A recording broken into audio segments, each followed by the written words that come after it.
भारत का संविधान क्या लगता है ये रातों रात लिख दिया गया? जी नहीं।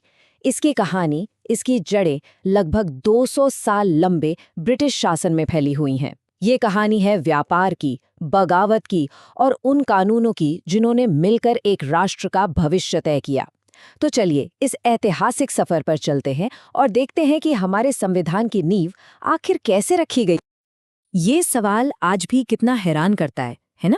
कि भाई ये कंपनी जो यहाँ मसाले और कपड़े का व्यापार करने आई थी, वो देखते ही देखते इस पूरे उपमहाद्वीप पर राज कैसे करने लगी? इसका जवाब बड़ा दिलचस्प है।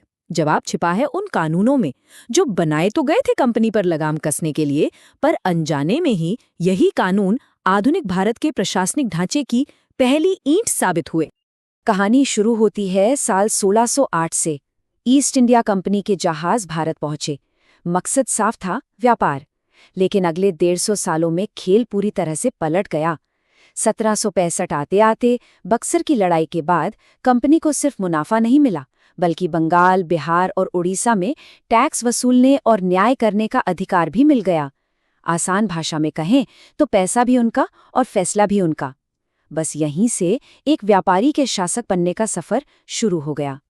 इस पूरी कहानी को समझने के लिए हम इसे दो बड़े हिस्सों में बांट सकते हैं। पहला दौर था 1773 से 1858 तक का, जिसे हम कहते हैं कंपनी का शासन। मतलब कंपनी सामने थी और ब्रिटिश सरकार पर्दे के पीछे से डोर खींच रही थी। और फिर आया दूसरा दौर 1858 से 1947 तक, 1857 की क्रांति के बाद। इस बार कोई पर्दा नहीं था, सत्ता सीधे सीधे लंदन में बैठे सम्राट के हाथ में थी। तो चलिए पहले दौर की बात करते हैं। और यहाँ एक बहुत ही दिलचस्प बात सामने आती है। आपको जानकर शायद हैरानी हो कि ब्रिटिश संसद ने जो शुरुआती कानून बनाए, उनका मकसद भारतीयों पर राज करना था ही नहीं। उनका असली निशाना तो खुद ईस्ट इंडिया कंपनी थी, जो बेहिसाब अमीर और ताकतवर होती जा रही थी और जिसके अधिकारी भ्रष्टाचार में पूरी तरह डूब चुके थे। इसी लगाम कसने की शुरुआत हुई 1773 के रेगुलेटिंग एक्ट से। ये पहली बार था जब ब्रिटिश सरकार ने माना कि कंपनी सिर्फ व्यापारी नहीं, बल्कि एक राजनीतिक ताकत भी है। इसी कानून ने बंगाल के गवर्नर का पदनाम बदलकर बंगाल का गवर्नर जनरल कर दिया। लॉर्ड वॉरेन हेस्टिंग्स पहले गवर्नर जनरल बने। इसका सीधा मतलब था कि अब मद्रास और बम्बई के गवर्नर भी कलकत्ता को रिपोर्ट करेंगे। यहीं से भारत में सत्ता के केंद्रीकरण यानी सेंट्रलाइजेशन की शुरुआत हुई। इसके बाद आया 1784 का पिट्स इंडिया एक्ट। इस कानून ने एक बहुत बड़ी और साफ बात कही। इसने कंपनी के जीते हुए इलाकों को पहली बार भारत में ब्रिटिश आधिपत्य यानी ब्रिटिश पोजेशंस इन इंडिया का नाम दिया। ये एक तरह का ऐलान था कि असली बॉस कौन है। मतलब कंपनी सिर्फ एक मैनेजर थी, मालिक तो ब्रिटिश सरकार ही थी। और इसी एक्ट ने कंपनी के व्यापारिक और राजनीतिक कामों को अलग अलग कर दिया। और केंद्रीकरण का ये सिलसिला 1833 के चार्टर एक्ट में अपने चरम पर पहुंच गया। अब बंगाल का गवर्नर जनरल पूरे भारत का गवर्नर जनरल बन गया और ये पद संभालने वाले पहले व्यक्ति थे लॉर्ड विलियम बेंटिक। लेकिन सबसे बड़ा बदलाव तो ये था कि ईस्ट इंडिया कंपनी की सारी व्यापारिक गतिविधियां खत्म कर दी गई। अब वो एक ट्रेडिंग कंपनी नहीं रही, वो सिर्फ और सिर्फ ब्रिटिश सरकार की एक एडमिनिस्ट्रेटिव बॉडी बनकर रह गई। और फिर आया साल 1857, एक ऐसी क्रांति जिसने पूरे ब्रिटिश साम्राज्य की नींव हिलाकर रख दी। भारत का पहला स्वतंत्रता संग्राम। ये वो भूचाल था जिसने इतिहास का रुख हमेशा के लिए मोड़ दिया। और इसी विद्रोह ने ईस्ट इंडिया कंपनी के शासन की ताबूत में आखिरी कील ठोक दी। 1857 की आग ने अंग्रेजों को इतना डरा दिया था कि उन्होंने फैसला किया कि अब कोई और रिस्क नहीं लेना। कंपनी का राज खत्म। अब भारत पर सीधे लंदन से ब्रिटिश क्राउन का शासन चलेगा। ये सिर्फ सत्ता का ट्रांसफर नहीं था, ये शासन की पूरी सोच में बदलाव था। और मकसद सिर्फ एक, भविष्य में फिर कभी 1857 जैसी बगावत ना हो। तो इस नए दौर की शुरुआत हुई 1858 के भारत सरकार अधिनियम से। सबसे पहले ईस्ट इंडिया कंपनी को हमेशा के लिए खत्म कर दिया गया। सारी सत्ता सीधे महारानी विक्टोरिया के हाथों में चली गई। गवर्नर जनरल का पद अब वाइसराय कहलाने लगा, जो सीधे क्राउन का प्रतिनिधि होता था। और इस तरह लॉर्ड कैनिंग भारत के आखिरी गवर्नर जनरल और पहले वाइसराय बने। अंग्रेजों को एक बात तो साफ समझ आ गई थी कि इतने बड़े देश पर सिर्फ ताकत के दम पर राज नहीं किया जा सकता। उन्हें भारतीयों के सहयोग की जरूरत पड़ेगी। तो एक नई रणनीति अपनाई गई।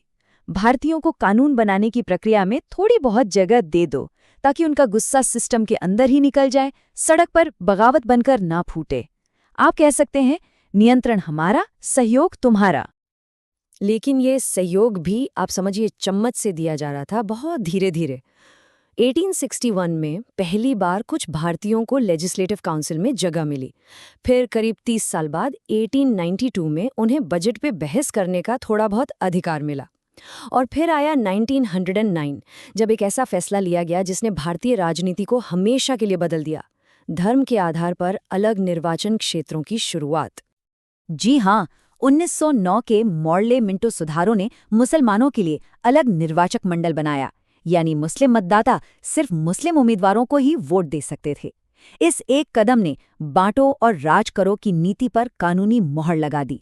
इसने वो बीज बो दिए जिसकी कड़वी फसल हमें बाद में विभाजन के रूप में काटनी पड़ी। 20वीं सदी की शुरुआत होते होते माहौल बदल चुका था। अब स्वशासन यानी सेल्फ रूल की मांग जोर पकड़ रही थी।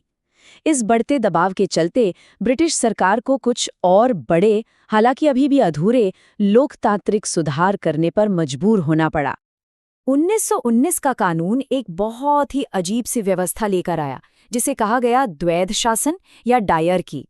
इसे यूं समझिए कि प्रांतीय सरकार के कुछ विभाग जैसे शिक्षा, स्वास्थ्य, ये तो भारतीय मंत्रियों को दे दिए गए, लेकिन जो असली मलाई वाले विभाग थे जैसे वित्त और पुलिस, वो अंग्रेज गवर्नर ने अपने पास ही रखे। ये आधा अधूरा अधिकार था, पर इसी कानून ने पहली बार भारत में प्रत्यक्ष चुनावों का रास्ता भी खोला। और फिर हम पहुंचते हैं इस सफर के सबसे अहम पड़ाव पर, 1935 का भारत शासन अधिनियम। इसे आप आज़ाद भारत के संविधान का ब्लूप्रिंट या रफ ड्राफ्ट भी कह सकते हैं। इसका सबसे बड़ा योगदान था शक्तियों का बंटवारा, फेडरल लिस्ट, प्रोविंशियल लिस्ट और कंकरेंट लिस्ट। कुछ सुना सुना सा लग रहा है ना? लगना भी चाहिए, क्योंकि यही व्यवस्था आज भी हमारे संविधान की रीढ़ की हड्डी है। ये कोई छोटी बात नहीं है। हमारे संविधान का जो पूरा संघीय ढांचा है, केंद्र और राज्यों के बीच शक्तियों का जो बंटवारा है, इन सब की जड़ें 1935 के इसी कानून में है। इसने अनजाने में ही सही, लेकिन आज़ाद भारत के संविधान निर्माताओं के लिए एक बहुत मजबूत नींव तैयार कर दी थी। दूसरे विश्व युद्ध के बाद दुनिया पूरी तरह बदल चुकी थी, और ब्रिटेन भी। तब फरवरी 1947 में लंदन से वो ऐतिहासिक ऐलान हुआ जिसका सदियों से इंतजार था। ब्रिटिश प्रधानमंत्री क्लीमेंट एटली ने घोषणा की कि 30 जून 1947 तक भारत में ब्रिटिश राज खत्म हो जाएगा। उल्टी गिनती शुरू हो चुकी थी। इस कहानी का जो आखिरी पन्ना लिखा गया वो था भारतीय स्वतंत्रता अधिनियम 1947। एक ऐसा कानून जो एक तरफ आज़ादी की सुबह लेकर आया, तो दूसरी तरफ विभाजन की काली रात भी। इसने 200 साल के ब्रिटिश राज का अंत किया और भारत पाकिस्तान नाम के दो नए आज़ाद देशों को सत्ता सौंप दी। और आखिर में वो दिन आया, 15 अगस्त 1947। भारत एक आज़ाद मुल्क था। 2 सदियों का ब्रिटिश शासन आखिरकार खत्म हो गया। तो सवाल ये है कि इन 200 सालों की विरासत आखिर थी क्या?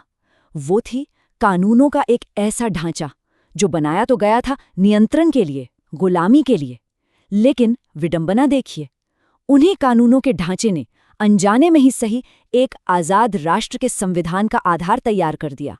शायद यही इतिहास का सबसे बड़ा सबक है।